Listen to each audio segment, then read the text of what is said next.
네, 안녕하세요. 이번 설계 패턴 비디오 클립 영상을 발표하게 된 10조 김건우입니다. 팀원은 저 홀로 이루어져 있고요. 발표 순서는 이제 설계적으로 개선을 한 부분, 그리고 기능적으로 추가를 한 부분, 마지막으로 약 41개 테스트에 대한 의도와 그 실행 결과를 말씀드리면서 발표 마치도록 하겠습니다. 먼저 설계적으로는 한 9가지 정도 리팩터링을 진행을 했고, 기능 추가는 약 6가지 정도 진행을 했는데요. 차례대로 설명드리도록 하겠습니다. 먼저 첫 번째 리팩터링은 이제 추상 클래스로 이 상위 클래스가 정의가 되어 있는데, 모두 다 재정의가 되어 있음에도 불구하고 이 get 타겟 포지션을 int 값으로 그 반환을 하는 메서드가 있어서 이거를 abstract로 전환을 해주었습니다. 어, 네. 두 번째 리팩터링 같은 경우에는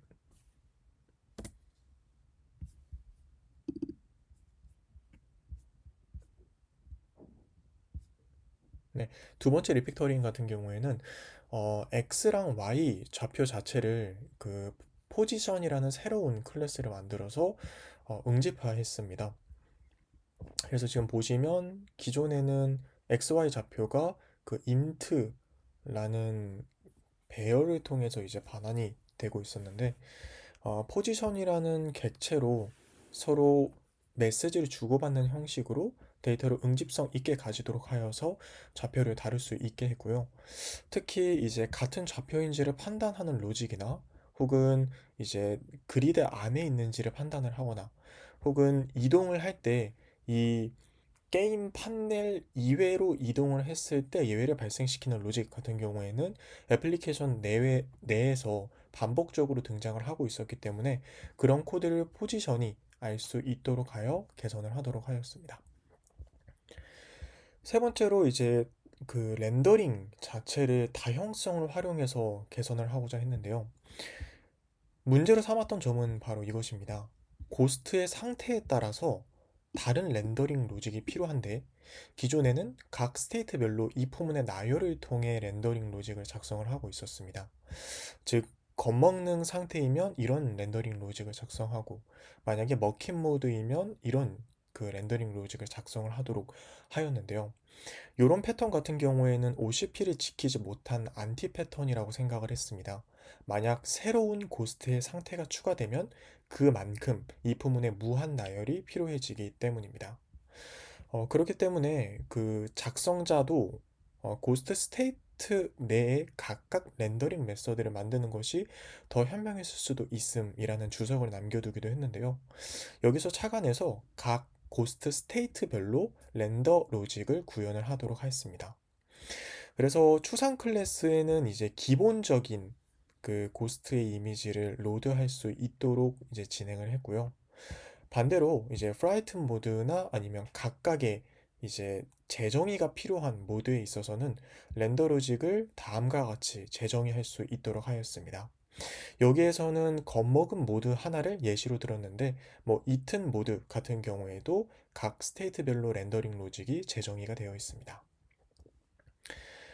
네 번째 리팩터링은 템플릿 메서드 패턴을 통해 인스턴스 주소 기반 동일성 판단을 논리적인 동일성 판단으로 전환한 것입니다. 기존에 해당 고스트가 어떤 상태인지를 판단하기 위해서는 인스턴스의 주소 값을 기반으로 동일성 판단을 진행을 하고 있었습니다. 가령 이 고스트의 기존 로직을 보시면 각 스테이트별로 이 모든 모드들을 만들어 두고 이것을 판단할 때 인스턴스의 주소를 기반으로, 즉 는을 기반으로 스캐터 모드인지 혹은 체이스 모드인지 등등을 판단했는데요. 이런 동일성 판단 같은 경우에는 인스턴스가 동일하지 않으면 동일하다고 판단을 하지 않기 때문에 같은 모드임에도 불구하고 동일성 판단에 실패할 위험이 있었습니다. 무엇보다 이 스테이트가 추가됨에 따라서 고스트가 그 스테이트에 대한 인스턴스를 모두 가지고 있어야 하는 부분도 개선할 여지가 있었습니다. 그래서 이제 이것을 어떻게 판단을 했냐면 그 스테이트라는 이넘 클래스를 하나 생성해 줬고요. 그리고 고스트 스테이트의 템플릿 메소드 패턴을 활용해서 논리적 동일성을 판단을 할 수 있도록 했습니다. 자, 가령 고스트 스테이트의 이 해당 상태인지를 판단을 할 수 있을 만한 메소드를 하나 만들어 두고 여기에서 앱스트랙트로 각각의 이넘을 반환하는 그 추상 메소드를 정의했습니다. 그리고 이 추상 메소드를 그 상속한 구체 클래스 안에서 각각의 스테이트를 반환을 하도록 하여서 지금 파라미터로 주어진 이넘 스테이트와 본인이 가지고 있는 구체 클래스의 스테이트가 같은 것인지를 판단을 할 수 있도록 하였습니다. 이렇게 됨에 따라서 기존의 스테이트 추가에 따라서 고스트에서 모든 이 구체 클래스 모드를 가지고 있어야 했으나 동일성 판단을 논리적으로 할 수 있게 됨으로써 스테이터스 추가 유무에 따라서 고스트는 더 이상 각각의 인스턴스를 추가하지 않아도 되는 효과를 볼 수 있게 되었고 또 이넘 기반으로 단일 인스턴스를 이제 여기서 보장을 하고 있고 또 반드시 같은 인스턴스여야 했던 한계점을 논리적 동일성 기반으로 전환하여 안정성을 확보하였습니다. 무엇보다 이런 이제 세임과 관련된 동일성 판단 로직을 모든 구체 클래스에서 따로 만들어주는 것이 아니라 이제 구조만 템플릿으로 작성을 해두고 여기에서 변화가 필요한 부분에 있어서만 추상 메서드로 작성을 함으로써 중복 코드도 효율적으로 제거하는 효과를 볼 수 있게 되었습니다. 다섯 번째 리팩터링은 양방향 연관 관계를 단방향으로 전환한 것입니다. 기존에 이제 제가 불편했었던 게 요 스트래티지가 사실상 변할 일이 없음에도 불구하고 불변 선언이 되어 있지 않은 부분이었습니다. 그래서 보니까 세터가 열려 있더라고요. 그래서 왜 이런 세터가 열려 있는지를 보니까 고스트와 고스트 스테이트가 각각 양방향 연관관계를 가지고 있었습니다. 고스트가 스테이트를 가지고 있고 또 스테이트도 필드로 고스트 값을 가지게 됨으로써 각각의 변화가 서로에게 영향으로 다가가는 그런 구조를 가지고 있었는데요. 이에 따라서 고스트가 생성이 되어야만 스테이트를 초기화할 수 있고 반대로 스테이트가 생성이 되어야 고스트를 생성할 수 있는 즉 둘 중에 하나를 불완전하게 먼저 생성을 하고 세터로 인한 주입을 통해서 각각의 클래스를 온전하게 초기화를 할 수 있다는 한계점이 있었습니다. 뭐 이런 것에 따라서 세터 초기화가 필수적으로 필요해지고 불변 선언도 불가해진다는 단점이 있었죠. 그래서 이제 이런 것들을 어떻게 그리고 이제 또 문제가 무엇이냐면 이 고스트 안에 스테이트가 있고 스테이트 안에 고스트가 있는데 이 상위의 게임 로직이 고스트와 소통을 하는 것이 아니라 고스트가 가지고 있는 스테이트와 소통을 할 때도 있었습니다. 즉 고스트하고도 메시지를 주고받고 고스트 안에 있는 고스트의 상태를 나타내는 스테이트하고도 메시지를 주고받는 그런 그 로직들이 많았습니다. 가령 이제 고스트에서 스테이트를 꺼내 와서 이 인스턴스가 겁먹은 모드인지를 판단을 해서 게임 로직을 작성을 할 때도 있었고, 네. 그리고 여기서도 지금 스테이트가 이튼 모드가 아님을 고스트하고 물어보는 것이 아니라 이제 고스트 안에 있는 스테이트를 꺼내와서 물어보는 이런 부분들이 있어서 디미터 법칙에 어긋난다라고 생각을 했고 자신과 가까운 클래스하고만 메시지를 주고받는 형식으로 좀 개선을 하고 싶었습니다. 그래서 이제 어떻게 이것을 개선을 했냐면 스테이트가 스테이트 풀하게 만들지 않았습니다. 그러니까 고스트 스테이트가 고스트라는 필드를 가지고 그 스테이트를 가지고 있는 상태에서 소통을 하는 것이 아니라 고스트 스테이트는 어떤 로직만 응집성 있게 가지고 있게 하고 어떤 상태를 꺼내와야 하는 파라미터를 고스트를 파라미터들로 다 이렇게 넣어주게 함으로써 고스트 스테이트는 필드 없이 스테이트 리스한 알고리즘을 가지고 있는 클래스들로 변화하게 되고 이제 양방향 연관 관계도 더 이상 스테이트 안에 필드로서 고스트가 필요가 없는 클래스로 리팩터링을 진행했습니다. 이제 이렇게 되니까 장점이었었던 게 무엇이냐면 상위 게임 로직이 고스트하고만 소통을 할 수 있도록 변경이 됐습니다.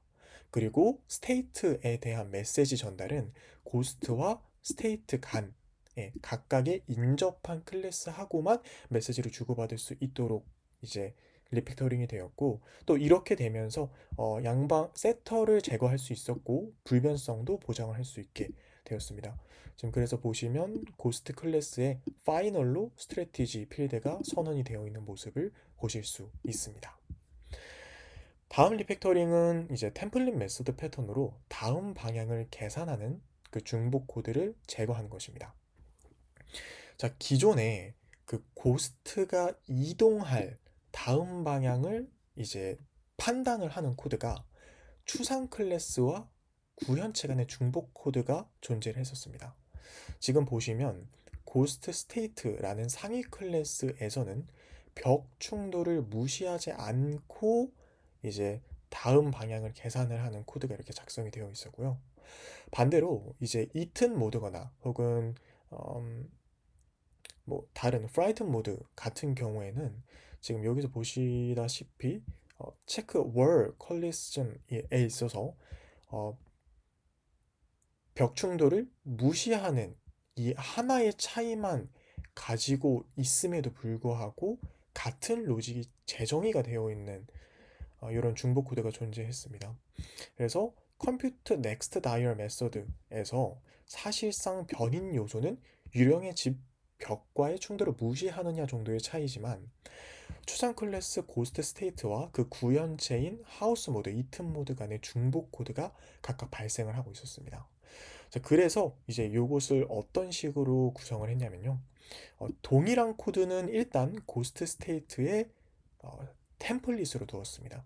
다만 이 변인 요소인 ignore ghost houses 요것만 어, 기본값으로 false를 반환하되 이튼 모드와 하우스 모드에서는 이것을 오버라이드하여 추르값을 반환하도록 하여서 중복 코드를 1차적으로 그 걷어낼 수 있었습니다. 자, 하지만 그럼에도 불구하고 요런 그 if문이 나열되도록 지금 이 컴퓨터 넥스트 디렉션이 코드가 짜져 있더라고요. 템플릿 메소드 패턴으로 일단 상위 클래스와 하위 클래스 간의 중복 코드를 제거하긴 하였으나 이 조건에 따라서 알고리즘을 런타임에 선택을 하기 위해서 4개 이상의 조건문이 길게 나열이 되어 있었습니다. 이제 이 코드를 간단히 요약하면 왼쪽으로 갈 때 지금 이 엔티티로부터 타겟 위치까지 디스턴스, 반대로 오른쪽, 위쪽, 아래로 갈 때 타겟 포지션과의 거리를 계산을 해주는 메서드들을 각각 계산하고 여기에서 가장 내가 타겟 포지션으로 갈 수 있는 최단 방향은 어디인 것인가 라는 것을 계산하여 이 컴퓨터 넥스트 디렉션이 짜져 있었습니다. 자, 다만 이 4가지 방향이 아니라 만약에 대각선과 같은 방향이 추가가 된다면 당연히 이 최적의 알고리즘을 찾는 로직에 있어서는 새로운 if문이 무한 나열될 것입니다. 뭐 이런 부분이 이제 OCP를 위반했다고 저는 판단을 했고 이런 부분을 해결하기 위해 전략 패턴을 도입했습니다. 이 Direction Calculate Strategy라고 해서 지금 고스트의 위치와 그리고 타겟 포지션 그리고 유령의 집, 벽 충돌을 무시할 것인지에 대한 3가지 파라미터를 두고 디스턴스를 계산을 할 수 있도록 하였고요. 이 예를 가령 이제 아래로 갈 때 각속도를 계산하는 로직은 이 스트래티지를 구현하여서 다음과 같은 로직을 통해서 만약에 계산이 가능한 상황이라면 이 calculate result를 통해 각 속도와 그리고 이 얼마간의 거리가 떨어져 있는지 디스턴스를 반환을 하도록 하고요. 만약에 지금 계산을 할 수 없는 상황이다. 혹은 벽과 충돌해서 이 방향으로는 갈 수 없는 상황이다라고 하면 calculate result.default max distance를 통해서 가장 거리가 먼 결과를 반환을 하도록 하였습니다. 레프트로 갈 때도 같은 방식으로 이제 그 이 계산 로직을 오버라이드하여 구현을 할 수 있도록 하였습니다. 그리고 넥스트 디렉션 칼큘레이터가 각각의 전략을 순회하면서 타겟 포지션까지의 거리가 최소값인 방향을 찾아서 이제 런타임에 최적의 알고리즘을 반환하는 전략 패턴을 활용을 할 수 있도록 하였는데요. 가령 다음과 같습니다. 초기화를 할 때는 각각의 전략들을 리스트로 담아두고 만약에 고스트와 포지션 그리고 이 유령의 집 충돌 여부를 무시하는지에 대한 파라미터가 주어지면 각 전략들을 순회하면서 그 결과값을 받고 거기에서 가장 디스턴스가 적은 값을 판별하여 반환을 해주게 됩니다. 그렇게 됨으로써 전체 개선 코드는 다음과 같이 변경이 되었습니다. 이 부분의 나열이었던 코드를 넥스트 디렉션 칼큘레이터를 통해서 그 관심사를 분리시킨 것을 볼 수 있습니다.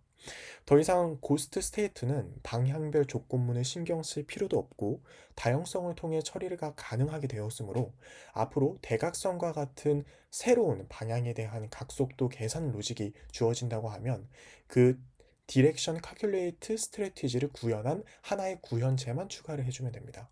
약 80여 줄의 코드를 20여 줄로 개선할 수 있었습니다. 이에 따라 OCP를 준수하고 각 방향 판별식 여부로도 SRP를 준수할 수 있도록, 즉 방향을 계산하는 로직에 있어서 각 상황에 맞는 코드가 응직성 있게 나열이 될 수 있도록 개선을 할 수 있었습니다.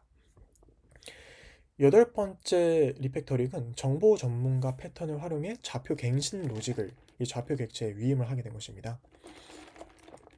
기존에는 그 좌표를 갱신하는 로직을 이렇게 이품은 나열을 통해 처리했습니다. 방향이 어느 쪽을 하고 있느냐에 따라서 디렉션을 반환을 하는 것도 있었지만 이렇게 엔티티가 게임 영역을 넘어가게 되면 뭐 반대쪽으로 이동을 한다라는 이런 규칙을 가지고 있었는데요. 해당 책임을 이제 가장 많은 정보를 가지고 있는 포지션 객체에 위임을 스피드 객체와 그리고 포지션 객체 각각의 값 객체에게 위임을 함으로써 정보 전문가 패턴에 따라서 해당 값을 사용하는 로직에게 각각의 책임을 분산시킬 수 있었습니다. 그리고 이렇게 if문으로 나열되어 있는 절차지향적인 코드가 아니라 메시지 중심으로 소통을 할 수 있도록 다음과 같이 코드를 깔끔하게 개선할 수 있었습니다. 네, 그리고 이제 설계 개선에 있어서 마지막 아홉 번째 리팩토링은 정적 팩토리 맥서드 패턴을 활용해서 생성 책임을 분리했다는 것인데요. 기존에 고스트 생성 로직을 게임 안에서 스위치 문을 통해 처리를 하고 있었습니다. 다만 이 코드가 저에게는 조금 잘 와닿지 않았던 것은 일단 앱스트랙트 고스트 팩토리라고 하는 추상화된 클래스가 있음에도 불구하고 사실상 고스트에서 각 팩토리의 구체 클래스를 알고 있고 이것이 의존성에 추가가 되어 있다는 사실이 불편했습니다. 그렇기 때문에 이 고스트가 구체 클래스, 즉 각 유령들의 구체 팩토리 클래스를 아는 것이 아니라 추상화에만 의존하여 생성 로직을 전담하게 해줄 수는 없을까라는 생각이 들었고 그 결과 다음과 같이 정적 팩토리 맥서드를 통해서 이제 알맞는 고스트를 생산해 낼 수 있도록 진행하였습니다. 이렇게 된 순간부터 이제 게임은 각 고스트의 타입을 몰라도 괜찮게 되었고 또 고스트 구체 클래스에 대한 부분이 밑에서 완료가 되지 않더라도 게임 전체 로직 초기화 로직을 담당한 개발자는 협업 관점에서 분리하여서 코드 작성이 가능하기도 합니다. 그 이유는 지금 여기 보시는 것처럼 해당 스태틱 메소드만 인터페이스로 규정을 해놨기 때문에 아직 밑에 있어서 블링키에 대한 코드가 완료가 되지 않았어도 사실 게임 로직을 초기화하는 사람은 이 구체 팩토리 클래스들을 모르고 사용하지 않기 때문에 협업 관점에서도 그것을 온전하게 분리해서 추상화에 의존하게만 하여서 코드 개발을 병렬적으로 진행을 할 수 있게 되는 것이죠. 그리고 이제 팩토리 클래스를 위에서는 생성을 할 때마다 계속 생성을 해줬는데 싱글톤 이거로딩을 통해서 각각의 팩토리 클래스가 애플리케이션 내에서 하나만 존재를 할 수 있도록 하였습니다. 이에 따라서 프라이빗 생성자를 선언하고 그리고 스태틱 메서드를 통해서 이 정적으로 선언이 되어 있는 인스턴스를 반환을 해줄 수 있도록 하였습니다. 자, 이제 이렇게 된 결과 앱스트랙트 고스트, 고스트 팩토리에서 각 고스트를 선언하는 로직을 다음과 같이 작성을 할 수 있게 되었고, 게임은 앱스트랙 팩토리와만 소통을 할 수 있도록, 즉 추상화에만 의존을 할 수 있도록 개선할 수 있었습니다. 자, 여기까지가 이제 제가 설계적으로 개선을 한 부분이고요. 기능 추가가 되었었던 약 7가지 기능에 대해 짧게 설명드리도록 하겠습니다. 사실 기능 추가의 핵심은 이런 기능이 게임적인 요소로 더 있으면 좋겠다가 아니라 그것을 추가함으로써 어떤 설계적인 개선 포인트를 탐색하고 어떻게 개선을 했느냐가 이 설계 패턴에선 더 중요한 포인트라고 생각을 했습니다. 그래서 200점수를 얻는 체리 아이템을 추가함으로써 옵저버 패턴으로 구현이 되어 있었던 팩맨에 대한 퍼블리셔와 그리고 각 엔티티의 그런 리스닝 로직이 과연 객체지향적으로 그리고 옵저버 패턴의 철학을 잘 지키면서 구현이 되었는지를 검증하고자 했고요. 또 팩맨에게 상태를 부여하고자 했습니다. 지금은 팩맨이 그냥 몬스터검이든 엔티티들을 먹는 모드로서만 존재를 하는데 팩맨의 여러 가지 생명 개수를 지정을 할 수 있도록 하고 예를 들어서 팩맨의 생명이 3개이면 3번 동안 엔티티와 부딪혀도 이제 게임을 진행을 할 수 있도록 커스터마이즈를 진행할 수 있게 하였습니다. 다만 그 고스트와 충돌을 했을 때 약 5초간 무적 모드가 될 수 있도록 하고요. 또 몬스터 패검이라는 것을 추가해서 고스트의 상태와 무관하게 충돌을 했을 때 이제 고스트를 먹을 수 있는 몬스터 모드를 추가하기도 하였습니다. 또 지금은 블링키, 핑키, 인키, 클라이드 이 4개의 유령이 각각 지정이 되어 있는데 이것을 유저가 원하는 고스트들의 조합으로 게임을 플레이할 수 있는 기능과 점수 랭킹 및 다시 시작 기능 그리고 점수별 레벨 시스템을 도입하여서 점수가 올라갈수록 이제 레벨이 순차적으로 증가할 수 있도록 하였고 이 레벨이 올라감에 따라서 체이스 모드의 비율이 스캐터 모드보다 훨씬 더 높도록 그 코드를 구성하였습니다. 마지막으로 시연을 위해서 초보자 모드도 추가를 했는데요. 초보자 모드에서는 모든 고스트가 스캐터 모드로 고정이 되어 게임이 진행이 됩니다. 그렇기 때문에 팩맨을 쫓아올 일이 없어서 조금 더 유저는 쉬운 환경에서 게임을 플레이할 수 있게 됩니다. 그러면 각각의 기능 추가 요약본에 대해서 설명을 드리고 이제 이런 기능 추가가 제대로 구현이 되어 있는지 시연을 통해 보여드리도록 하겠습니다. 자, 먼저 체리 아이템은 다음과 같이 체리 아이템을 팩맨이 먹었을 때 200점의 추가 200 그 점수를 얻게 되는 것인데요. 기능을 추가하면서 이런 문제점을 발견했습니다. 자, 지금 팩맨과 각 엔티티는 펍석 구조를 통해 소통을 하고 있습니다. 팩맨이 엔티티의 충돌 여부를 판단을 하고 각 충돌한 엔티티에게 이벤트들을 전달을 하고 있죠. 자, 다만 펍섭의 가장 큰 장점은 이벤트를 발행하는 측과 이벤트를 수신하는 측의 결합도를 제거할 수 있다는 점인데 기존의 코드는 팩맨과 이 각 수신자들의 코드가 너무 결합도가 강했습니다. 자, 어떤 방식으로 되어 있냐면 체리가 팩맨과 충돌하는지 판단하고 만약에 충돌을 했으면 노티파이를 하고 반대로 지금 충돌한 엔티티가 팩검이라면 또 이 수신자들에게 이벤트를 발행하고 이런 방식으로 팩맨이 이벤트를 수신하는 이 서브스크라이버들의 구체 클래스를 모두 알고 있어줘야 했고 반대로 새로운 이런 엔티티가 하나하나 추가가 될 때마다 팩맨과 충돌을 할 때의 이벤트를 받기 위해서는 팩맨이 그 구체 엔티티들을 알아야 하는 상황이 코드에 구현이 되어 있었습니다. 그렇기 때문에 펍섭 그리고 옵저버 패턴의 가장 큰 장점인 퍼블리셔와 서브스크라이버 간의 결합도를 제거할 수 있다라는 부분을 이제 코드 내에 반영을 하고자 했습니다. 자, 이제 어떻게 그 개선을 하게 됐냐면요. 팩맨과 엔티티 사이에 대리 객체를 두었습니다. 그리고 각 엔티티 타입별로 이벤트를 발행하고자 하였습니다. 그 엔티티 노티파이어는 다음과 같이 이제 이 엔티티를 다룰 수 있는 노티파이어인지 그리고 이 엔티티에게 리스트 옵저버들을 대상으로 이제 이벤트를 발행을 해주세요와 같은 인터페이스를 하나 구현을 하게 되었고요. 그리고 인터페이스를 상속한 이 추상화, Abstract Entity Notifier가 이벤트 발행에 대한 템플릿 구조를 지니도록 하였습니다. 즉, 하나의 클래스를 가지고 이제 이 엔티티의 클래스가 다룰 수 있는 인스턴스인지를 판단할 수 있을 만한 공통 로직을 템플릿으로 작성을 해 두었고요.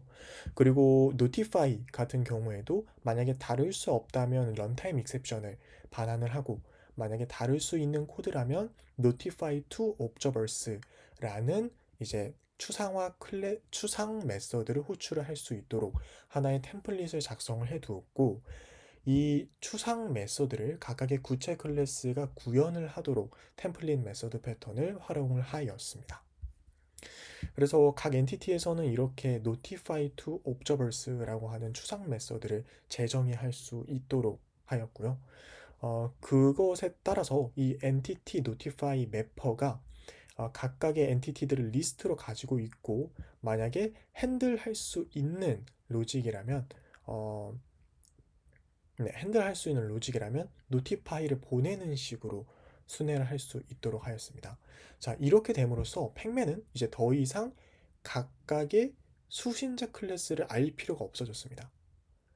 그러니까 충돌한 요소에게 알림을 보낸다 정도의 지식만을 가지고 있으면 되게 리피터링이 되었고, 엔티티별 적절한 알림 발송은 이 대리 객체인 엔티티 노티파이 매퍼가 이제 진행을 할 수 있도록 리팩터링이 되었습니다.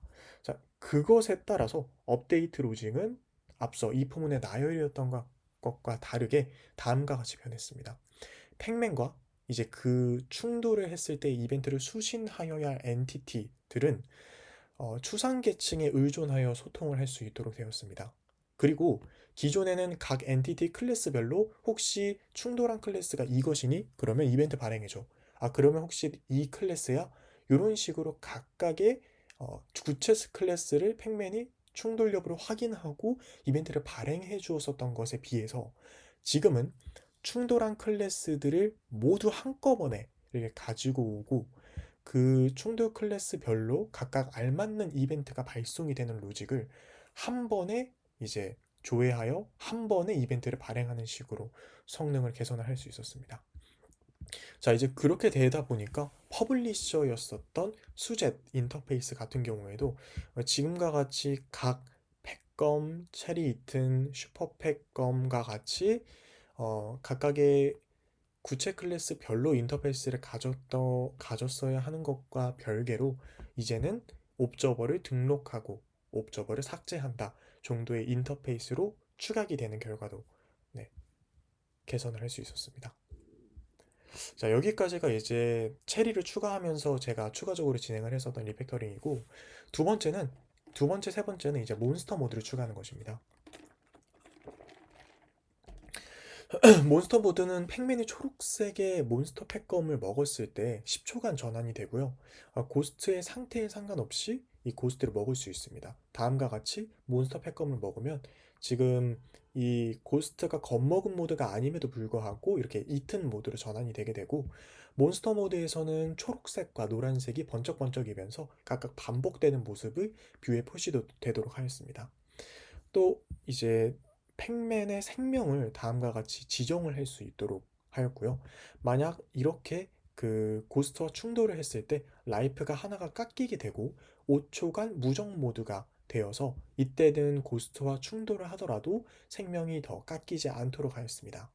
그리고 무적 모드에서는 팩맨이 깜빡거리는 뷰로 렌더링이 될 수 있도록 진행을 했습니다.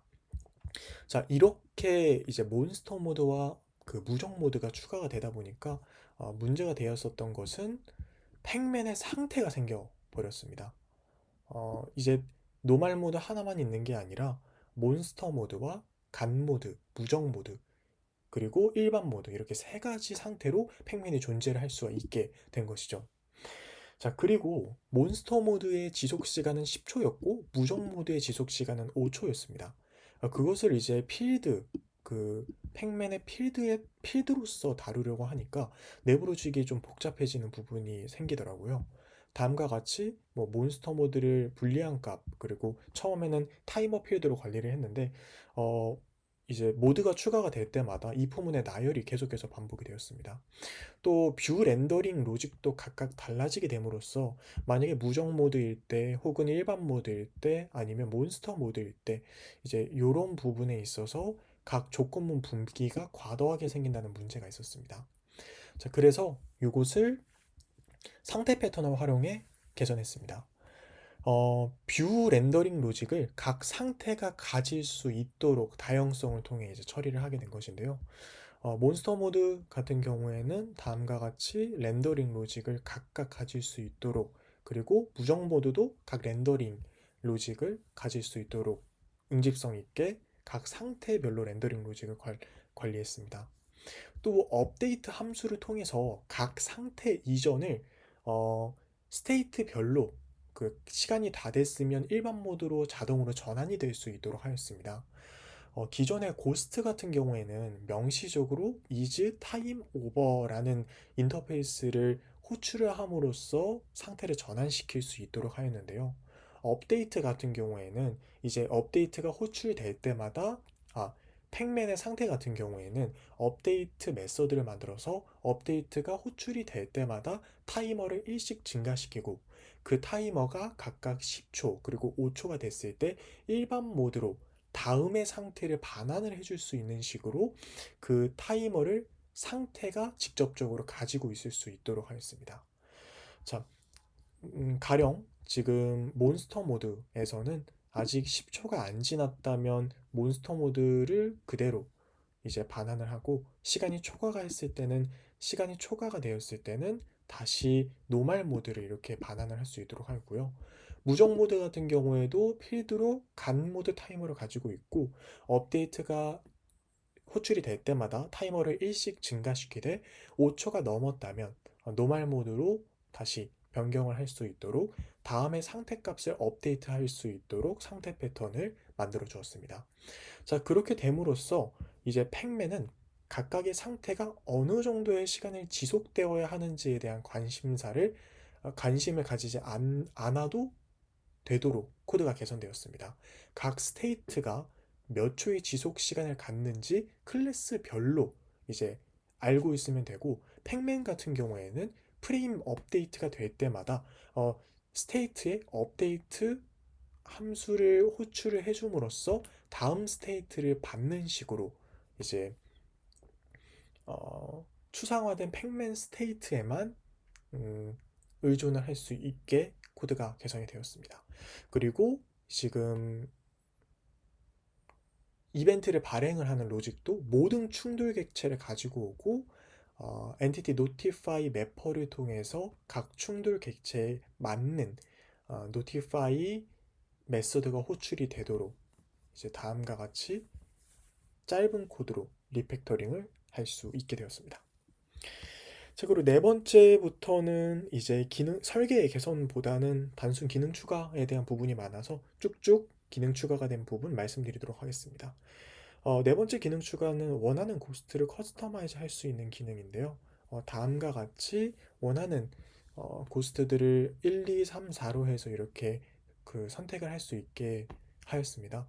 다만 인키 같은 경우에는 그 로직이 블링키를 기반으로 타겟 포지션을 정하기 때문에 만약에 인키를 지정을 할 때 블링키가 있다면 블링키의 위치를 표적으로 할 수 있도록 코드를 짜놨고, 만약 유저가 하나의 블링키도 고스트 조합에 포함을 시키지 않는다라고 하면 첫 번째 유령을 그 기반으로 타겟 포지션을 선정할 수 있도록 로징을 수정을 했습니다.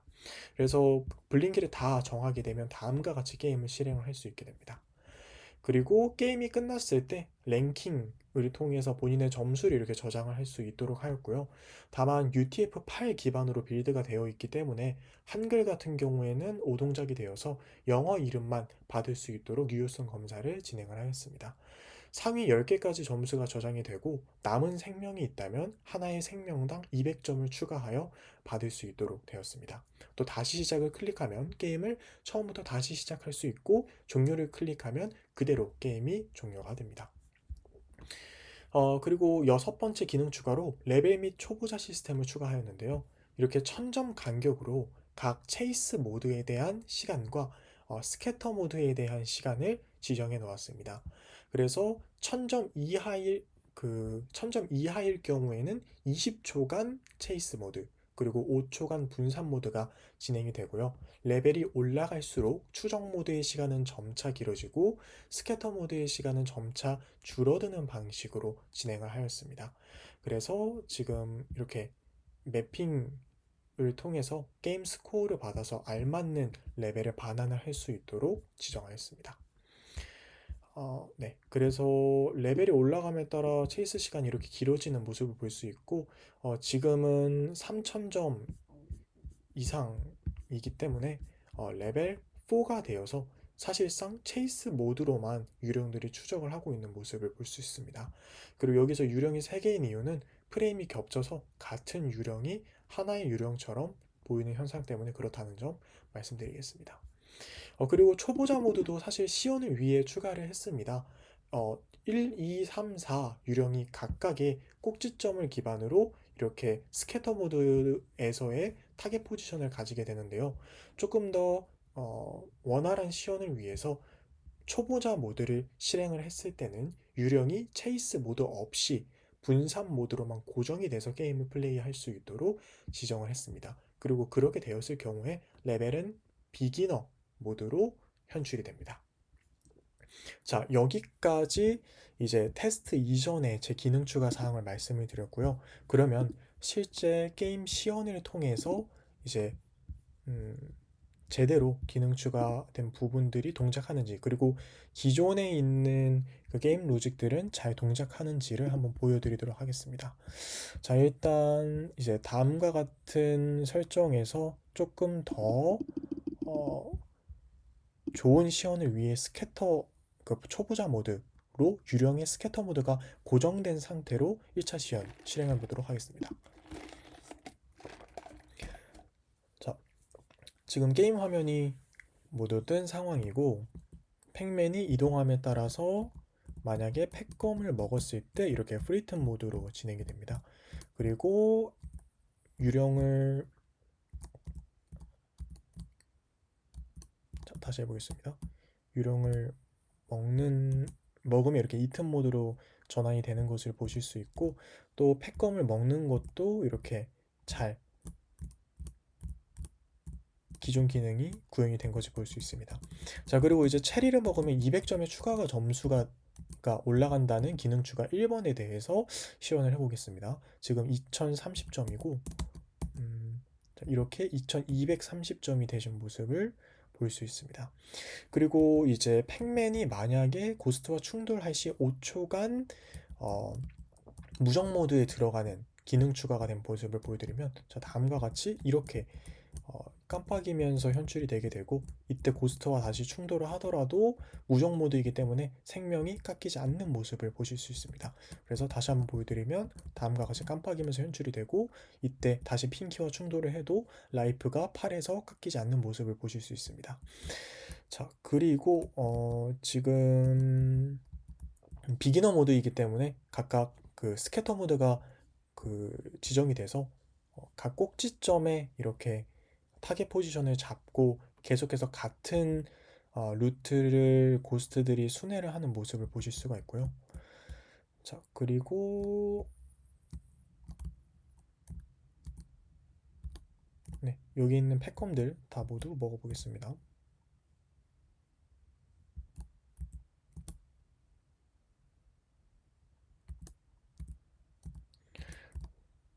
자, 그리고 다음으로는 이제 몬스터 팩검을 먹었을 때 저 고스트가 겁에 질리지 않은 상황임에도 불구하고 이튼 모드로 전환이 되는 것을 보여드리겠습니다. 네, 다음과 같이 이튼 모드로 전환이 되고 또 10초간 유지가 되기 때문에 네, 이런 식으로 다른 고스트들도 먹을 수 있습니다.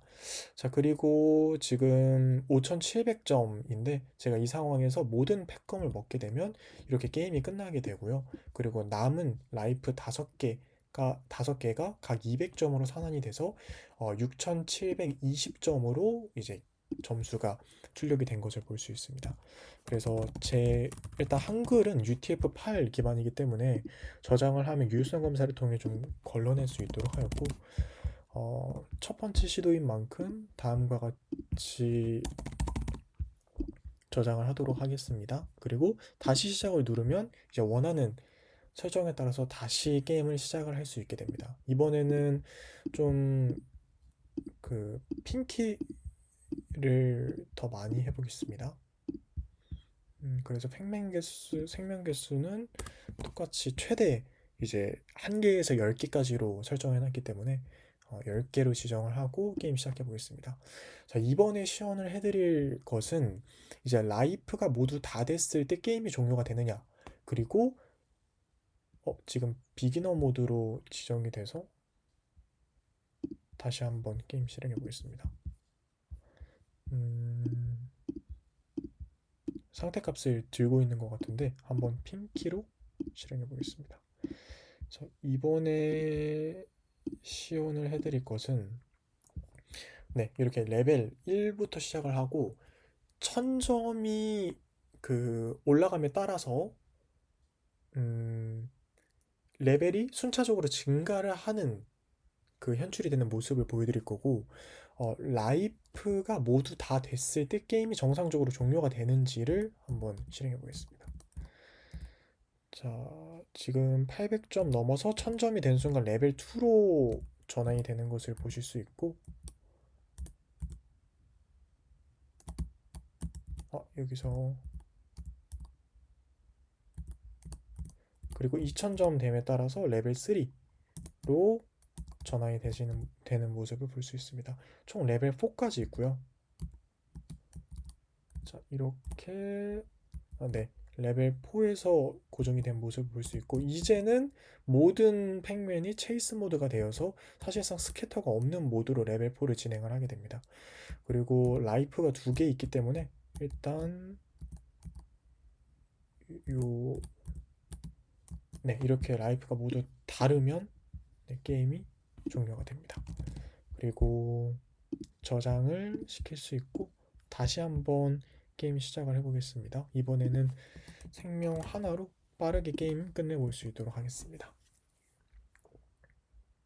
이렇게 이제 게임이 270점으로 끝나게 되고, 만약에 같은 이름으로 저장을 했을 때 내림차순으로 점수와 랭킹이 보여질 수 있도록 네, 구현을 해 놓았습니다. 자, 종료를 하게 되면 게임이 정상적으로 종료가 되는 모습을 볼 수 있습니다.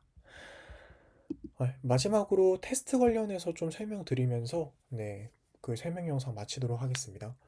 테스트는 사실 혼자 프로젝트를 구현한 만큼 모든 테스트 케이스를 짜고 싶긴 했으나 조금 핵심이 되는 부분에 있어서 명확한 목표를 가지고 테스트 코드를 작성하고자 노력을 했고요. JUnit, 모키토, 어설트 J를 활용해서 총 41개의 테스트를 작성을 했습니다. 그 중에 이제 고스트 스테이트, 팩맨 스테이트, 주로 이제 상태 변환에 대한 게임 운영에 있어서 핵심적인 부분과 게임 레벨에 대한 테스트를 주로 작성을 했습니다. 그리고 목을 적극적으로 활용을 해서 통합 테스트보다는 단위 테스트 중심으로 개발을 진행을 했습니다. 자, 그리고 테스트 결과는 41개 모두 잘 통과한 모습을 볼 수 있는데요. 한번 여기서 다시 실행해 보겠습니다. 네, 지금 보시면 테스트 41개 잘 실행이 되는 모습을 보실 수 있습니다. 첫 번째, 그래서 테스트는 전략 패턴을 활용해서 이제 최단 방향을 탐색을 하는지에 대한 부분이었는데요. 앞서 말씀드렸다시피 제가 전략을 여러 가지를 생성을 해두고 이것을 이제 넥스트 디렉션 칼큘레이터가 순회하면서 가장 최단 거리를 계산해 줄 수 있는 전략을 판단을 해주는 로직이 있었습니다. 그래서 요거를 좀 판단하기 위해서 전략별로 어떻게 계산이 되는지를 검증을 하는 것은 사실상 의미가 없다고 생각을 했고, 이제 모키토를 활용해서 이 디렉션 스트래티지 2개를 만들어 주었습니다. 그리고 하나는 이제 짧은 리절트를 반환을 할 수 있도록 하고, 하나는 긴 리절트를 반환할 수 있도록 해서 이 2개를 순회하면서 칼큘레이트 리절트가 정말 0을 제대로 잘 반환을 하는지, 즉 각 전략들을 순회하면서 최적의 전략을 선택을 해주는 알고리즘이 정확히 동작을 하는지를 검증을 하고자 했습니다. 자, 그리고 두 번째는 노티파이어별로 알림 발송 로직을 제대로 검증을 했는데요. 노티파이어들은 다양성을 활용해서 이벤트를 적절히 발송한다는 측면에서 사실상 프로젝트 게임 운영에 있어서 중요한 부분을 담당하고 있었습니다. 그렇기 때문에 체리, 고스트, 몬스트 팩검 등등 각각 그 팩맨으로부터 이벤트를 수신받는 그리고 그것을 발송을 하는 노티파이어가 제대로 동작을 하는지 검증하는 것은 굉장히 중요한 일이었는데요. 다음과 같이 검증을 했습니다. 가령 체리 노티파이어 테스트라면 캔 핸들 메서드를 통해서 체리 인스턴스의 경우 이제 제대로 어, 다룰 수 있음을 검증을 하고 체리가 아니면 알림을 발송을 할 수 없다라는 것이 정확히 판단이 되는지 검증했습니다. 그리고 여기서도 똑같이 모키토를 활용해서 만약 이제 노티파이를 진행을 한다라고 하면 이 업데이트 체리라고 하는 그 체리에게 이벤트에 대한 발송 알고리즘이 제대로 호출이 되는지에 대한 행위 검증을 진행했습니다. 그리고 같은 방식으로 고스트 노티파이어, 몬스터 팩검 노티파이어, 팩검 노티파이어, 슈퍼 팩검 노티파이어도 핸들에 대한 메서드와 그리고 제대로 이벤트 발송까지 진행을 해주는지를 검증하였습니다. 그리고 세 번째는 일정 시간 이후에 이제 팩맨의 상태, 즉 몬스터 모드는 10초의 지속 시간을 가지고 무적 모드는 5초의 지속 시간을 가졌는데요. 일반 모드로의 상태 전환이 잘 되는지를 검증하고 싶었습니다. 그래서 지금 보시면 팩맨 스테이트에서 5초 이내일 경우에 이제 다음 스테이트로서의 무적 모드가 그대로 반환이 되고 만약 5초가 지난 케이스 같은 경우에는 이제 다음 상태를 반환할 때 일반 상태로 반환이 된다라는 점을 검증했습니다. 몬스터 모드 같은 경우에도 사실상 지속 시간만 다르기 때문에 10초 이내일 경우에는 다음 상태도 그대로 몬스터 모드가 유지가 되고 만약 10초가 지났을 경우에는 일반 모드로 다음 상태를 반환을 한다 라는 점을 테스트하였습니다. 그리고 네 번째로는 고스트 상태 패턴별로 전환 로직을 검증한 것이었는데요. 사실 그 팩맨이 그리고 게임이 어떤 인터페이스를 호출하느냐에 따라서 유령의 상태가 상태 패턴으로 각각 전환이 이루어져 있기 때문에 어떤 인터페이스를 호출했을 때, 어떤 함수를 호출을 했을 때 각 상태 전환이 우리가 예측한 방식대로 제대로 되고 있는지를 검증하는 것이 굉장히 중요했습니다. 그래서 각 14개의 단위 테스트를 통해서 상태별로 이 로직별 기대하는 행위를 모두 검증을 했는데요. 가령 추정 모드를 예시로 들어서 한 가지 설명을 드리도록 하겠습니다. 지금 체이스 모드 테스트를 보면 다음과 같습니다. 만약 체이스 모드에서 팩맨이 슈퍼 팩검을 먹었다. 슈퍼 팩검 이튼이라는 것을 호출을 하게 되면 이제 유령은 겁먹은 모드로 전환을 하게 됩니다. 그래서 이제 블링키를 대상으로 체이스 모드를 선언하고 만약 이 블링키가 슈퍼 팩검을 팩맨이 먹은 상황이라면 스테이트를 조회했을 때 겁먹은 모드임을 검증했고요. 추정 모드, 체이스 모드에서 시간이 모두 되면 다시 분산 모드로 전환이 된다는 것도 타임 모드 오버라는 메소드가 호출이 되면 원래 체이스 모드가 이제는 스캐터 모드로 판단이 된다라는 점도 검증했습니다. 그리고 이제 팩맨이 몬스터 모드일 경우에는 추정 모드에서도 이튼 모드로 전환이 된다라는 점도 검증을 하려고 했는데요. 몇 개는 이제 스태틱 함수로 선언이 되어 있었기 때문에 게임 스태틱 함수를 모킹 처리를 통해 스터빙을 해주고 어, 체이스 모드에서 이 몬스터 모드가 추루값을 반환을 했다라고 가정을 한다면 이튼 모드로 바로 전환이 되는 것을 검증했습니다. 그리고 이렇게 어떤 모드에서 어떤 이벤트가 발생을 할 때마다 상태가 전환이 되는 것들을 이튼 모드, 프리튼 모드, 하우스 모드, 스캐터 모드 각각의 클래스별로 모드 전환이 제대로 이어지는지 약 14개의 테스트를 통해서 하나하나씩 명확하게 검증을 했고요. 그 결과 각 클래스별로 스테이트는 70% 이상의 메서드를 커버할 수 있게 되었습니다. 마지막으로 이 점수별 게임 레벨 매핑이 잘 되는지 검증하였습니다. 그래서 게임 레벨 테스트를 가보시면 음, 게임 레벨 테스트. 네, 그래서 초보자 모드라면 비기너 모드가 그대로 반환이 되고, 만약에 이제 점수가 0에서 1000점 사이라면 1이 반환되고, 1000에서 2000점 사이라면 레벨 2가 반환이 되고, 뭐 이런 식으로 매핑을 제대로 처리하는지 각 경계값 테스트를 통해서 진행을 했습니다. 파라미터라이즈드 테스트와 밸류 셀스를 통해서 경계값 테스트를 진행하여서 만약 변경 사항이 있다면 조금 더 예민하게 테스트가 실패를 할 수 있도록 테스트를 구성을 하였습니다. 자, 이렇게 해서 10조의 발표 마치도록 하겠습니다. 모든 프로젝트는 다음 GitHub 주소를 통해 보실 수 있고, 프로그레스 같은 경우에도 저 혼자 진행을 하였습니다. 네, 여기서 발표 마치도록 하겠습니다. 감사합니다.